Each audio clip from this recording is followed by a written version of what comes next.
panel discussion on rewriting the playbook, making a big difference with perception mindshift as tech marketers. Ladies and gentlemen, please welcome our esteemed panelists to the stage. Nithya, Krishnan, Head of Marketing, Couchbase. A round of applause, please, for Ms. Krishnan. Ladies and gentlemen, I request you all to please put your hands together and welcome our panelists give them a warm welcome to the stage. Let's welcome Madhumita Fukan, Global Marketing Head, AI Businesses, Tech Mahindra. Welcome, ma'am. Up next, put your hands together, please, for Bharati Sudhir, Director, Marketing, OpenText, India.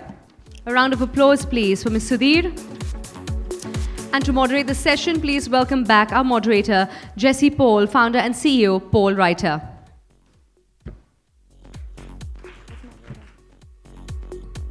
Ladies and gentlemen, bear with us just a moment while we get our moderator to the stage. Ladies, you can take your seats. Sorry about this.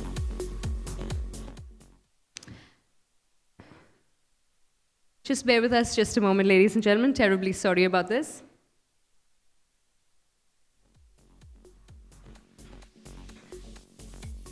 Please put your hands together as we welcome the moderator for this panel discussion, Jessie Paul, Founder and CEO, Paul Writer.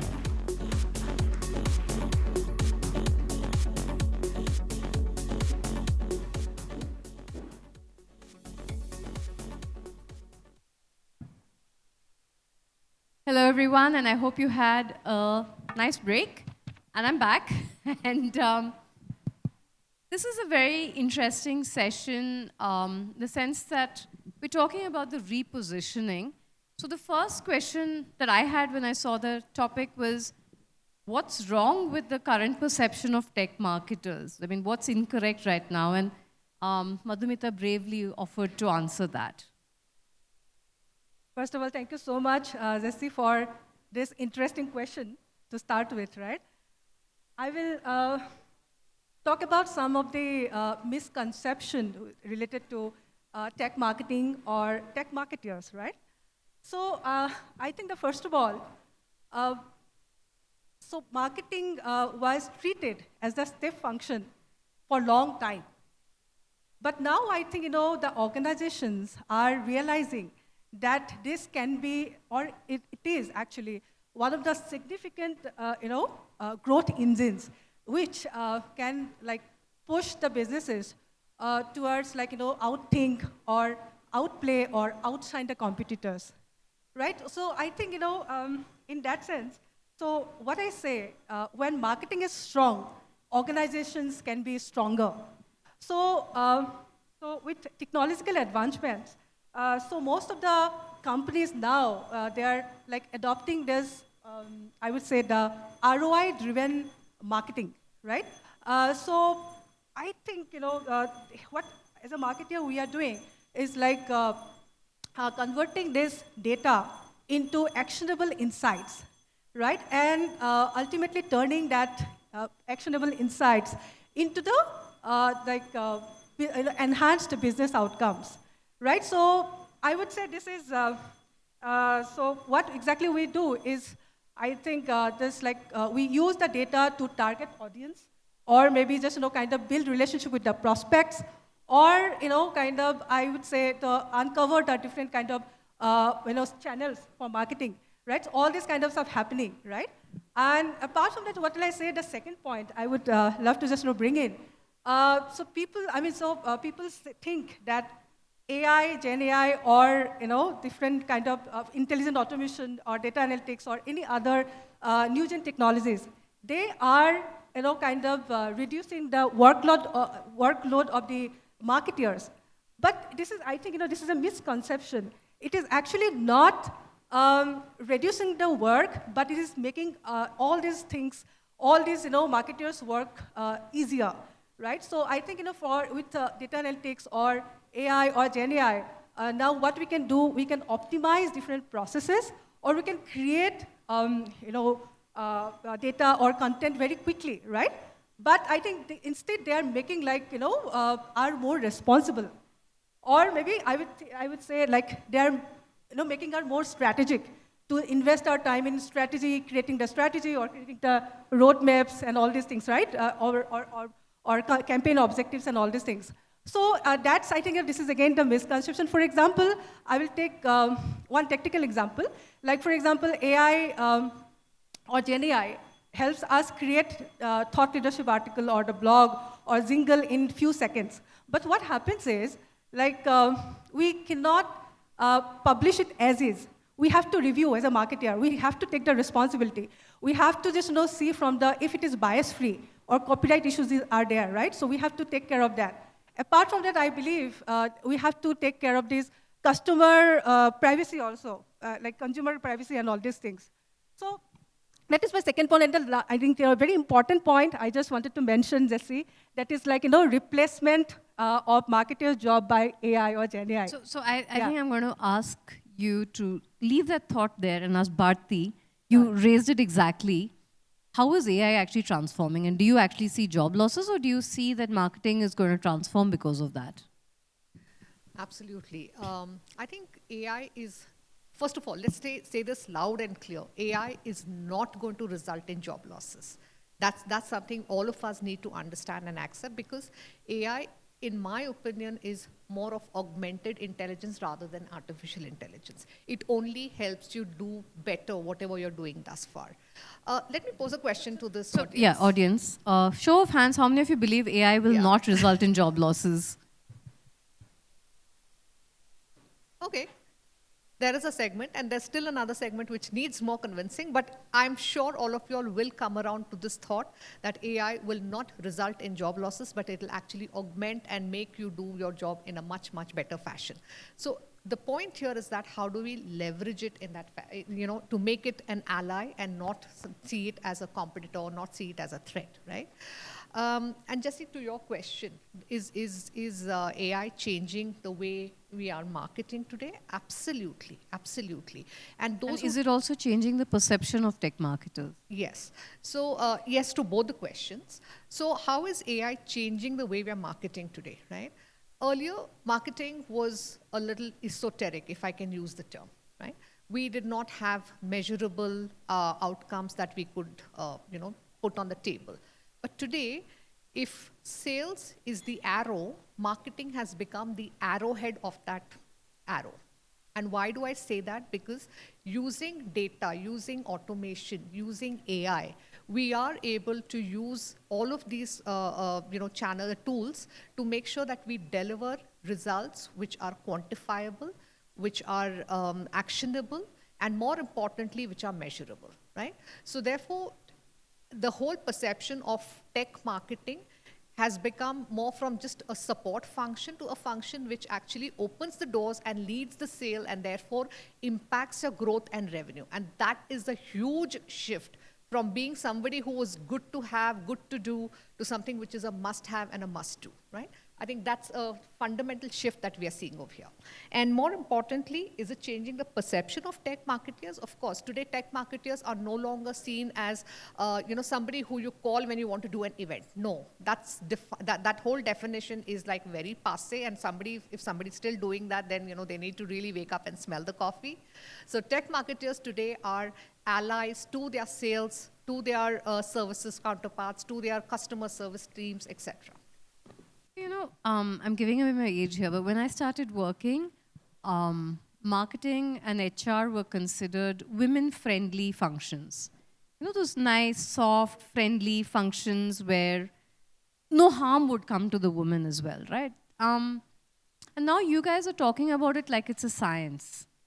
So how does that change both the perception of tech marketers as well as, the perception of women tech marketers? And Nithya, I mean, we've worked together in the past. We've done events together, though Bharati says we shouldn't. But sitting at an event. But it was like, the marketing function was seen as like the party planners of the company. So very good job for women. Now, when we say marketing is more measurable, do you find that it has become more scientific, more measurable? And how is that changing the perception of the party people label to actually the brains and the science of the organization? Yeah, Jessie, I think we've come a long way from what we were considered as marketing as an organization. But I think now, to be very honest, the accountability of a marketing function is massive. The data-driven decision making itself is a whole piece that marketing owns. It's not just about getting budgets into us and executing of events, but it's, I think, the entire end-to-end accountability of all the way from owning that stakeholder management piece to why you need certain headcounts in your organization, why you need a certain budget, why you need to invest in a certain campaign, what are you going to get out of it in terms of your return on investment. I mean, there is a whole chain and a whole function within marketing that we've evolved to, right? All the way from securing your budgets to what you're going to do and plan with your budgets to what you're executing, and to what is the return in terms of your pipeline, your brand voice, whether it's social listening, whether it's the lovely YouTube videos that you've come up with, whether the field events that you've done, whether it's digital marketing, different pieces of marketing, right? We have tools and a structure to measure every little piece, all the way from media to social to field events to digital to everything. So we've come a long way when it comes to marketing and how we invest in it and our measurement of success. And this is now a serious business with marketing as a function. No more just sales, no more just decision making, but marketing is a part of your key boardroom strategy and decision making for your organization. Wow. I have another follow-on question which I'll come to for you on that. But Madhumita, first question is, do you see that the advancement of tech in marketing is changing the perception of tech marketers itself? Yes, I think, I will just go back to history a bit. Like last digital disruption happened probably in the early 2000s, right? And when this LinkedIn came in 2003, Orkut or Facebook came in just in 2004, YouTube in 2005, and then I think it goes on different, like for example, Twitter, WhatsApp, Snapchat, and various, Pinterest, and all these things came into the picture. So I think that point of time, like it's a kind of transformation into this, digital customer journey kind of stuff, right? That started, and then the different, digital natives plunged into it, and changed the games or strategies during that time. And then I think after a decade, right now, Gen AI is changing the whole scenario. It's like impacting everywhere. So I believe with all these kind of AI tools, like for example, ChatGPT, Midjourney, or just Tech Mahindra's, for example, the Gen AI studios, and all these things, right? So there's huge digital transformation we can see, right?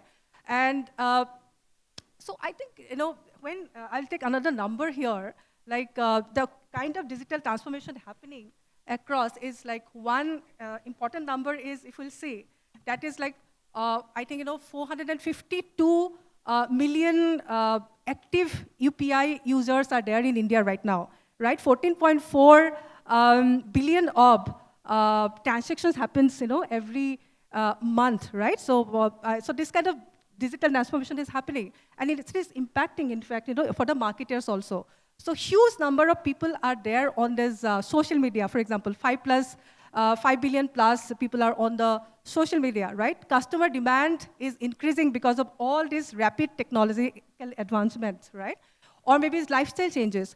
Because of the lifestyle changes, what is happening is, people are expecting the tailor-made solutions, right? So how, so gradually what is happening for the tech marketers, it's becoming really, really easy. So not easy, in fact, it's a concern, in fact, I would say, how to address these customer demands or the experience, right?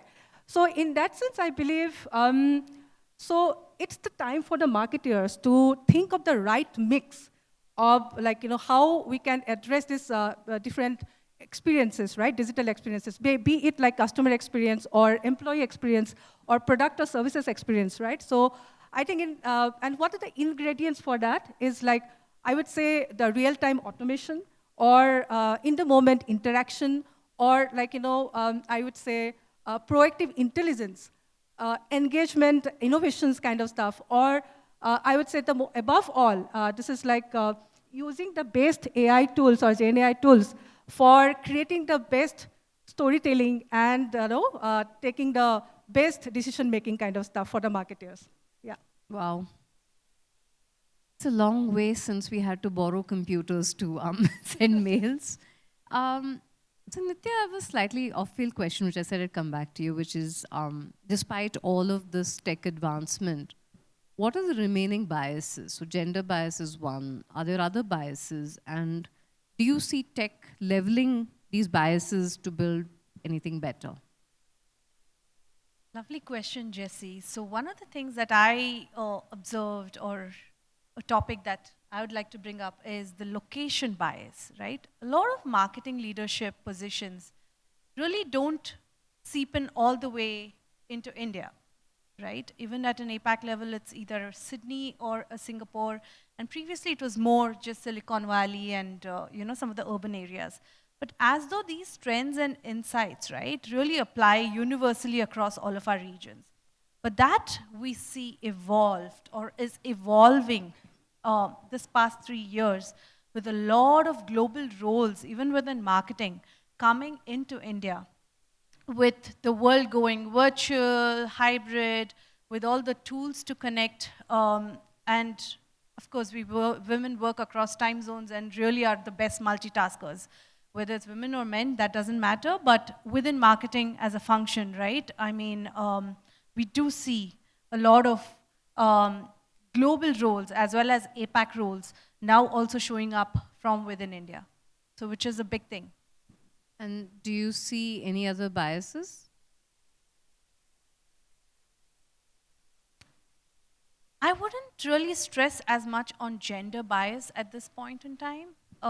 We've evolved. Okay, We've evolved, evolving,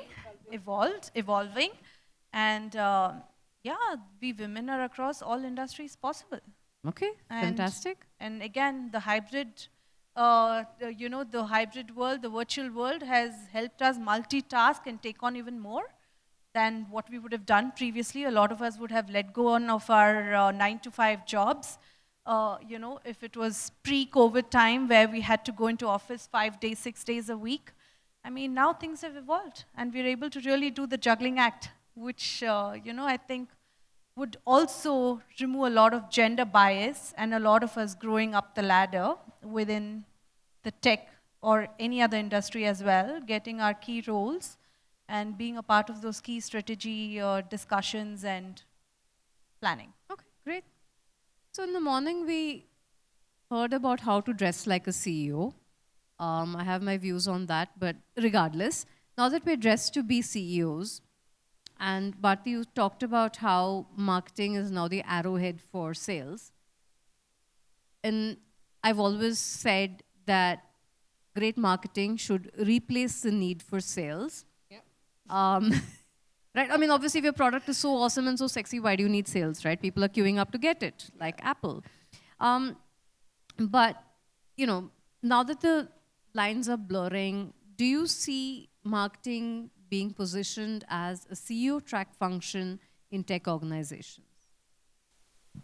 That's food for thought, and a good one at that.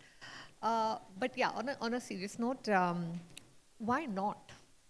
I would say Why not has always been the question, Yeah. but why yes? And yes, we'll come to that. So yes, absolutely. A CMO vying for a CEO position is an absolute possibility, and it is a logical possibility, right? It's not just for the sake of saying that a CMO should become a CEO. It's not that, and I'll tell you why. As marketers, we understand. I mean, understanding of the market, understanding of customer behaviors is absolutely essential to do our jobs, right? And if you and also collaborating, cross-functional collaboration is something that is a must. With these three things tackled, if you also wrap around your understanding of the business, of the operations, functions like HR, finance, legal, right, and general management per se, you are a good CEO material. So with a little bit of packaging and adding some and upskilling, a CMO can definitely be in a CEO seat and drive the bus as equally well as any other CEO with a non-tech, with a tech background or a sales background would do. That's my opinion. I think we should definitely aim towards that. So in the last 14 minutes or so, we've covered a lot of ground. And it's also that things have changed really fast in this space. So we're also going to speed up things a tiny bit so we have time left for questions, which is, look, I've read that today most people have an attention span of around, what, 30 seconds, 60 seconds if you're lucky and you're a B2B marketer. And that is actually changing the way that we market. We're also marketing a lot to AI as well. I mean, a human may or may not actually see whatever you're doing. So I'm going to do the last round with you guys as a speed round and give you 1 minute to say your piece on this. So Nithya, for you, what changes have you made to the marketing playbook in the last 1 year? Lovely question again, Jessie. So yeah, things have changed. The way we soak in content, the way we read content, everything's changed. If you can have quick video bites, shorter reading times. I would actually give an example of the Amul ad, right? Just the way Amul switches as per each phase of life that we go through. I mean, it's the brand recall, right? I mean, we've got to start thinking about what is it that you can create that can really catch your eye for a certain brand. And I could only think of Amul as my recent brand recall. I mean, so while the past 1 year, you don't want to spend a lot of money into branding where you don't really want to, there is no direct measurement of success when it comes to pumping in money into your newspaper ads, your TV ads and stuff, right? You obviously have the reach as what you consider. I mean, but digital is big. I would pump in more into digital.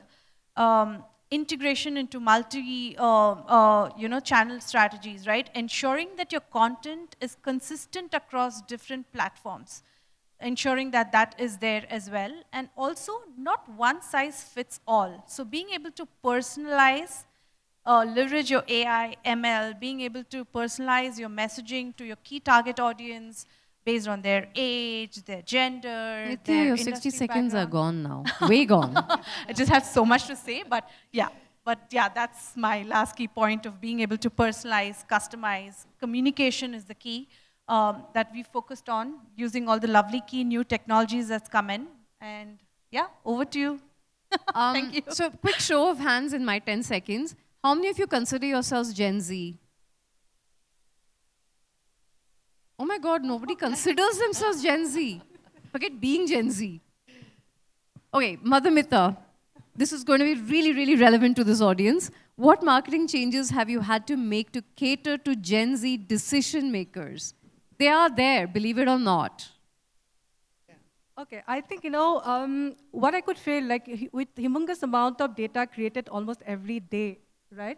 Almost like 402 millions of terabyte of data created every day, I think, and YouTube almost like every minute, I think 500 hours of YouTube videos are created in every minute, right? I've uploaded every minute, and which is almost like, 82.2 years of this, content is uploaded almost like in every day kind of stuff. That kind of content is, created almost every day. So I think, for keeping all these things in mind, right, I just feel that, there is a fatigue of the content, right? So, I mean, people get so much of content to read.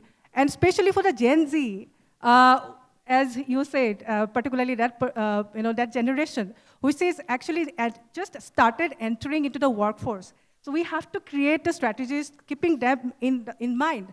So first of all, I just know one important point I wanted to mention, what Jessie, you mentioned earlier, attention span, right? So they have almost like, I think, 8 seconds of attention span, right? So for them, we have to create the videos which are like 6 seconds kind of stuff, right? Which are like generally YouTube bumper ads kind of videos. That is one. Second thing is, these Gen Z are very much aware of all this world's problem. They're really, really conscious about this, the socio-economy issues or maybe just political, what is happening around, right? What kind of environmental issues are happening. So I think, to address them, this kind of audience, I believe we'll have to be very authentic and transparent, and also should be very careful about showing the response, our own responsibility for the environment or the society. So keeping these things in your mind, we should create our storytelling.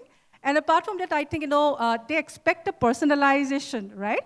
So they expect us tailor-made solutions because they are in a different lifestyle, right? So that thing we should also keep in mind. Plus, the important point, I believe, I'll just... Your time is out. Okay. So I think, in the social media, I'll just take the last point probably. They are in the multiple social media platforms, right? Like, for example, they go to take the news on the Twitter or Instagram to just see this inspirational video or upload the inspirational video. Snapchat just, kind of to put their own real-time updates. So I think, keeping that in mind, this generation, I think we should target multi-channel platforms to address them. Yeah, Jessie, over to you. Bharati, your time really starts now. What marketing skill set do you look for when hiring that you did not 3 years ago? In addition to the basic marketing skills, I would look for 3 things, and this is aligned to the way we are operating, the environment in which we operate today. One is definitely a good understanding and experience of using technology, right? For example, things like social media marketing, SEO, automation, etc. 2 is the ability to read and interpret data, because all of us are very insight-driven and there's tons of data that's available and we are supposed to make decisions using that. And 3 is the ability to understand the business landscape and align your marketing to it, because marketing has become SMART, S-M-A-R-T. And I'm sure all of you all know what the acronym stands for. Thank you. Wow, thank you so much. Anyone from the organizers, are we allowed to ask for questions? Yes, no? Okay, 56 seconds if anyone wants to do a speed round question with a speed round answer. Yes, 20 seconds for your question.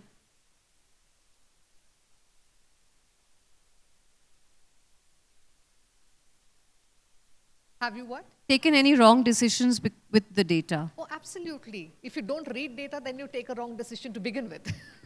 Right? I mean, look, if something is not working for you, right, and you see that, there is a gap and, you're doing whatever you're doing, but yet you're not kind of getting what you need to get, then clearly you've not read what has been, what has been going on, and that itself is a wrong thing. So if you don't read the data, that itself is a wrong handling of data. And more importantly, I think today with the kind of data that we have, right, there's structured data, unstructured. What I mean by unstructured is things like, for example, you have text, and then you have all kinds of images, pictures, videos, a mix of everything that's coming from all directions, right? Now, if AI has to be really useful and helpful and do the job it is supposed to do, this particular raw material or the fuel that I call it, if AI is the engine, data is the fuel. If this data is not handled, managed, and classified correctly, it is like GIGO, garbage in, garbage out. So that's why using the data in the right manner is the first thing that you need to do. And which is why you need human intelligence, like tech marketers. And that's also why AI will not replace a human when it comes to jobs, right? Because you need a human intervention. It is only going to augment you and not replace you. Perfect. Thank you so much, everybody, and over to you. Thank you. Thank you all. Thank you so much.